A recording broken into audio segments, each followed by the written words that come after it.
በስመ አብ ወወልድ ወመንፈስ ቅዱስ አሐዱ አምላክ አሜን። የኃያሉ የልዑል እግዚአብሔር ቤተሰቦች እንደምን ዋላችሁ? እንደምን አደራችሁ? በያላችሁበት የዓለም ዳርቻ ፍጹም የእግዚአብሔር ሰላም ከእናንተ ጋር ይሁንና ታኅሳስ 5 ቀን የሚከበሩ ዓመታዊ የቅዱሳን በዓላትን በጽሑፍ አብራራላችኋለሁ። ቪዲዮውን ለአረጋውያን እናቶች፣ አባቶች፣ ማየት ለተሳናቸው እህት ወንድሞች፣ እንዲሁም ማንበቢያ ጊዜ ለሌላችሁ ለወዳጅ ዘመዶቻችሁ ሼር ብታደርጓቸው ይጠቀሙበታል ብዬ አስባለሁ። በየጊዜው እንደዚህ አዳዲስ ስራዎችን ስለምሰራ እናንተም ላይክ ሼር በማድረግ ቤተሰብ እንድትሆኑ በአክብሮት እጋብዛለሁ። ከዚህ በመቀጠል ወደ ቅዱሳን ታሪክ እሄዳለሁ። በስመ አብ ወወልድ ወመንፈስ ቅዱስ አሐዱ አምላክ አሜን። እንኳን ለእናታችን ቅድስት አውጋንያ አባ ገብረ ናዝራዊና ቅድስት ፍቅጦር ዓመታዊ የዕረፍት በዓል በሰላም አደረሳችሁ። ቅድስት አውጋንያ ይህች ቅድስት ወጣት ስም አጠራሯ በእውነት የከበረ ነው። ዜና ሕይወቷ ሲሰማ ጣዕመ ነፍስን ያድሳልና በፈጣሪ ረዳትነት ልጀምር፣ እናንተም በእግዚአብሔር አጋዥነት ተከተሉኝ። ቅድስት አውጋንያ የ3ኛው መቶ ክፍለ ዘመን የክርስትና ፍሬ ናት። በትውልዷ ሮማዊ ስትሆን አባቷ ፊልጶስ ይባላል። ስራውም የጦር መሪ የሀገርም አስተዳዳሪ ነው። በስም ያልተጠቀሰች እናቷ ደግሞ ክርስቲያን ነበረች። ዘመኑ አስከፊ ስለነበረ ክርስትናዋን ደብቃ አልባሌ መስላ ትኖር ነበር። ቅድስት አውጋንያን ስትወልድ ግን ጨነቃት። እንዳታስጠምቃት የእርሷም ሆነ የሕፃን ልጇ እጣ ፋንታ ሞት መሆኑ ነው። ምክንያቱም ባሏ ፊልጶስ ክርስትናን ፈጽሞ የሚጠላ ጣዖት አምላኪ ነበርና፣ ከዚያም አልፎ ሰዎች ለጣዖት እንዲንበረከኩም ያስገድድ ነበር። ስለዚህም እናት ልጇን ሳታስጠምቅ ግን በፍጹም የክርስትና ትምህርትና ስርዓት አሳደገቻት። ቅድስት አውጋንያንም ጾም፣ ጸሎትን፣ ትህትናን፣ ትዕግስትን የተመላች ወጣት ሆነች። ግን ምስጢረ ጥምቀትን ታገኝ ዘንድ ዘወትር ፈጣሪዋን ትማጸን ነበር። በዚህ ሁኔታ ላይ ያሉም አንድ መልካም አጋጣሚ ተፈጠረ። መኮንኑ አባቷ በምድረ ግብጽ እስክንድሪያ አገረ ገዥ ሆኖ በመሾሙ ጉዟቸውን ጠቅልለው ወረዱ። ምንም ይህ ለቅድስት አውጋንያ መልካም አጋጣሚ ቢሆንም ሌላ ፈተና አመጣባት። አባቷ ለአረማዊ መኮንን ሊድራት መሆኑን ሰማች። አሁን ግን መቁረጥ ያስፈልግ ነበርና ወሰነች። ወደ አባቷ ገብታ አባቴ አንድ ነገር ላስቸግርህ፣ አንተ ለምትለኝ ሁሉ እታዘዛለሁ፣ ግን ከሰርጌ ቀን በፊት ለአንዲት ቀን በዱር ውስጥ ተናፍሼ ተዝናንቼ እንድመጣ ፍቀድልኝ አለችው። ምን እንዳሰበች ያልጠረጠረ አባቷም ከ2 ጃንደረቦች ጋር እንድትሄድ አደረገ። በረሃ አካባቢ ሲደርሱም ቅድስት አውጋንያ እውነቱን ለ2ቱ ጃንደረቦች ተከታዮቿ ነገረቻቸው። እኔ ወደ በረሃ የሚሄደው ክርስቲያን ልሆን ደግሞም ልመንን ነውና ካላሰኛችሁ ተመለሱ አለቻቸው። ሁለቱም ግን በአንድ ቃል ሞታችንም ሕይወታችንም ከአንቺ ጋር ነው ብለዋት አብረው ገዳም ገቡ።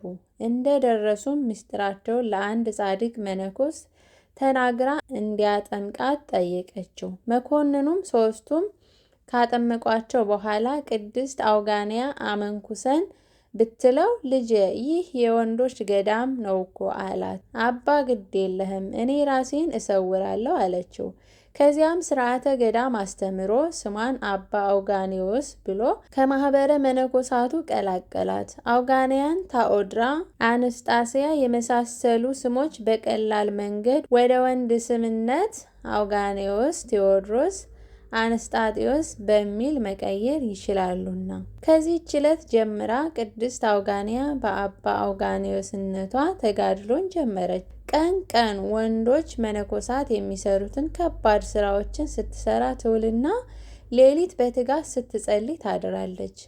ለ1 ዓመት ያህል በፍጹም ተጸምዶ ገዳሙን አገለገለች። በእነዚህ ጊዜያት የመጡባት ፈተናዎችን ታግሳ ዓለምን የናቀችለት የአባቷን ቤተ መንግስት የተወችለት ክርስቶስ ኃይሏ ነበርና። በዚያ ሰሞንም የገዳሙ አበምኔት በማረፉ መነኮሳትን የሚመራና የሚናዝዝ ሌላ አበምኔት ለመምረጥ ሱባኤ ገቡ። ከሱባኤ ወጥተው ሲሰበሰቡ ግን ያመጡት የመንፈስ ቅዱስ መልእክት የሚገርም ነበር። የሁሉም ዓይን ወደ አባ አውጋኔዎስ ተወረወረ። እርሷ ምስጢሯን ታውቃለችና ደነገጠች። ምርጫው ግን የመንፈስ ቅዱስ ነበርና ግድ ብለው በእነዛ ሁሉ መነኮሳት ላይ እረኛ ሆና ተሾመች። በእርግጥ እርሷ ሴት በዚያውም ላይ ወጣት ናት፣ ግን እውነተኛ የክርስቶስ ወዳጅ ነበረችና በፍጹም ትጋት መነኮሳትን አስተዳደረች። ጸጋው ሲበዛላት የተጨነቀውን ታረጋጋ፣ የታመመውን እጇን እየጫነች በጸሎቷ ትፈውስ ነበር። በዚህ መነኮሳቱ ደስ ተሰኙ። እርሷ ግን ስለዚህ ፈንታ ብዙ ፈተናዎችን በአኮቴት ታሳልፍ ነበር። ስም አጠራሯም ከበረሃ ወጥቶ ወደ ከተሞች በመግባቱ ድውያን እየመጡ ከእርሷ ዘንድ ይፈወሱ ነበር። አንድ ቀን ግን ያልተጠበቀ ፈተና መጣባት። አንዲት ሰይጣን ያደረባት ሴት ካዳነቻት በኋላ መልኳ እጅግ ውብ ስለነበር የዝሙት ጥያቄን አቀረበችላት። ለእርሷ ወንድ መስላታለችና። ቅድስት አውጋንያ ግን ገስጻ ሰደደቻት። በዚህ የበሸቀችው ያቺ ክፉ ወጣት ወደ ከተማ ሄዳ ለሀገረ ገዢው ፊልጶስ ክስ አቀረበች። እርሱ አውጋንያ ከጠፋችበት ቀን ጀምሮ በስሟ ጣዖት አሰርቶ የሚሰግድ ሆኖ ነበር። ወጣቷ በገዳም ያሉ መነኮሳት በተለይ አውጋኔዎስ የሚሉት መሪያቸው አስገድዶ በክብር ሊያጎድሉኝ ሲሉ አመለጥኩ ብላ በሐሰት መክሰሷ ገዳሙ እንዲመዘበር መነኮሳቱም እንዲገረፉ መኮንኑ ፊልጶስ አዘዘ። በግርፋቱ መካከልም ብዙ መነኮሳት ሞቱ። የእነርሱም ስቃይ ያንገበገባት ቅድስት አውጋንያ ግን አባቷን ለብቻው ወስዳ አስምላ ማንነቷን ገለጸችለት። የናፈቃት ልጁን ሲያገኝ ደስ ብሎት መነኮሳቱን እንዲተው አዘዘ። ለብቻ ከልጁ ጋር ተቀምጦም ያለፈውን ነገር ሁሉ ነግራ ስለ ሰማያዊ ሕይወት አስረዳችው። በስሟ የተቀረጸውን ጣዖትም ሰብራ አባቷን አስጠመቀችው። እርሱም መንኖ ለዓመታት ኖረ። ከዚያም ጳጳስ ሆኖ ተሹሟል። በዚች ቀንም ስለ ክርስቶስ አንገቱን ተሰይፏል። ቅድስት አውጋንያ ግን ከግብፅ ወደ ሮም ሄዳ የደናግል ገዳምን መሰረተች። በስሯም አምላክ 3300 ደናግልን ሰበሰበላት። እነርሱን ስታጽናና፣ ስትመክር፣ ስትመራ ለዓመታት ኖራ በአካባቢው ገዥ ሃይማኖቷን እንድትግድ ተጠየቀች። እምቢ በማለቷ እርሷም እንደ አባቷ በዚህች ቀን ተሰይፋ ሰማዕት ሆናለች። አብረዋት የመነኑ ሁለቱ ጃንደረቦችም ጳጳሳት ሆነው ቤተ ክርስቲያንን አገልግለዋል። ድንግል መናኝ፣ ፈዋሽ፣ ናዛዥ፣ አበምኔት፣ እመምኔት፣ ጻድቅና ሰማዕት ለሆነች ለእናታችን ለቅድስት አውጋንያ ክብር ይገባል። አባ ገብረ ናዝራዊ። እነዚህ ጻድቅ በ14ኛው መቶ ክፍለ ዘመን የነበሩ ኢትዮጵያዊ ናቸው። ጻድቁ ትግራይ ሸዋ አካባቢ በደንብ ይታወቃሉ።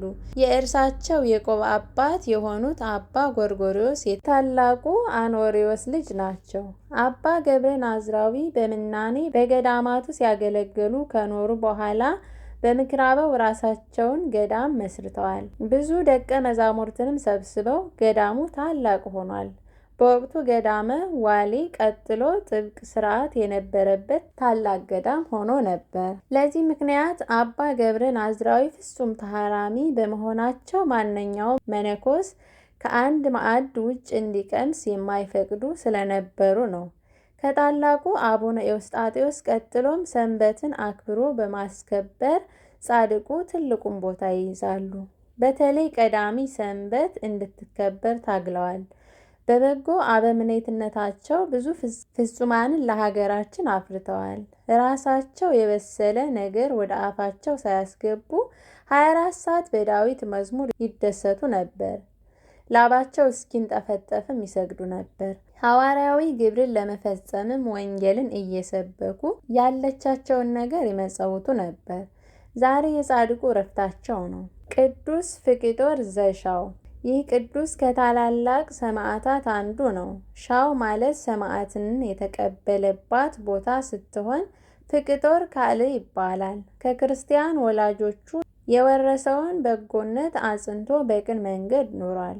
ምንም ወጣት የሀገር አስተዳዳሪ ሀብታምና መልከ መልካም ቢሆንም ይህ ሁሉ ከክርስቶስ ፍቅር ሊለየው አይቻልም።